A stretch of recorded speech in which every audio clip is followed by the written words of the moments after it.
These are my note cards, and this is my wonderful, beautiful audience.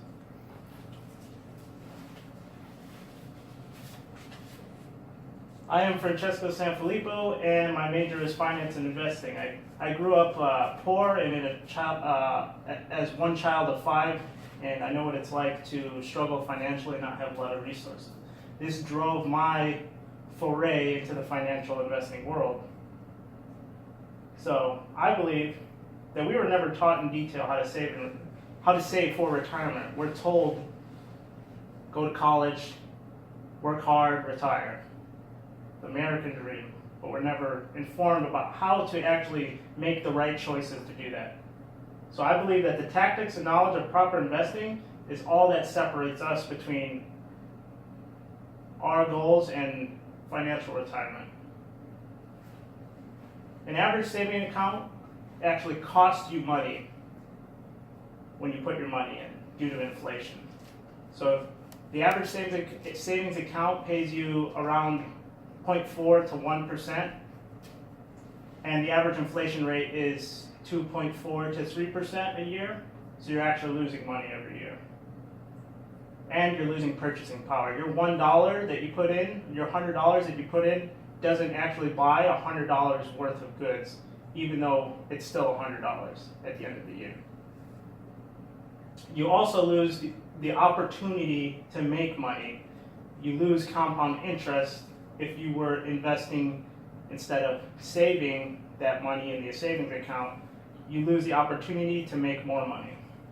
You could start a business, you could invest in many different types of assets.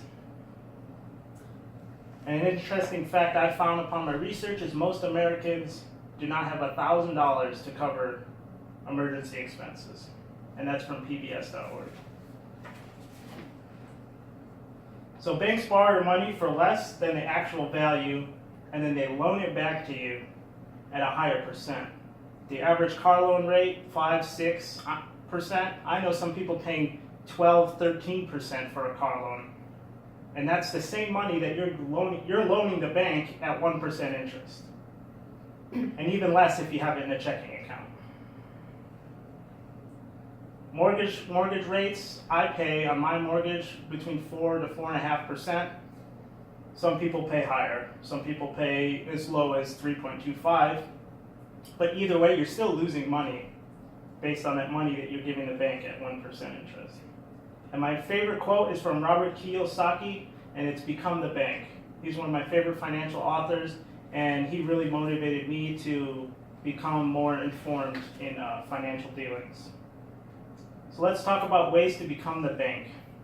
You have passive investments. You have IRAs, both Roth and traditional, which are passive investments. You choose your funds, and they are invested automatically every month based on the money you put in. Hedge funds. For hedge funds, you pay a manager a 2% fee of what's in your account, and he invests it for you in the open market. You have corporate bonds. For corporate bonds, this is an excellent way to have less risk than open market and know exactly how much money you're going to get back based on the money you put in. And the average corporate bond is roughly 7% for a good rated bond. Now we have active investments. Types of active investments are, the first one I would recommend is stocks.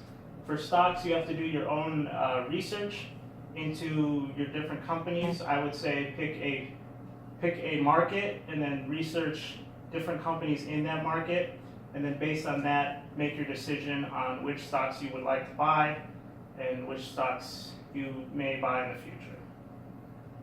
Another active investment would be real estate. For real estate, you can buy houses, you can flip them, you can buy a building's land, you can rent them to people. So you have the potential to have a long-standing income from these properties. And the last active investment I would recommend is tax liens. For tax liens, you buy the tax debt that people have not paid on the property taxes. You buy it from the state, and the state uses that money to balance their budget.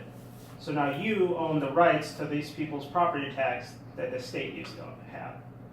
If this person does not pay the property tax in 1.5 to 3 years, depending on the state, each state has different laws, you can foreclose on the property and potentially get an entire property or an entire house or a condo for $1,000 to a couple $1,000s. Or you can get up to, I know in Illinois, it's 5% interest per month that a person does not pay their property taxes. So in 1 month, you could make 5% interest. You don't make 5% interest in 3 years with a savings account. Just to show you how much opportunity there is for your money to make more money than the bank is offering you. Both categories of active and passive investments offer opportunity to save and grow your finances. And banks offer low interest rates, and companies are no longer offering pensions, according to protectpensions.org. Aging population and declining birth rates are lowering the possibility that Social Security will be there for us. It may still be there, but maybe in a less capacity by the time we retire. So I would not count on someone or the government to take care of you. Take action and secure your financial freedom, and remember, be the bank.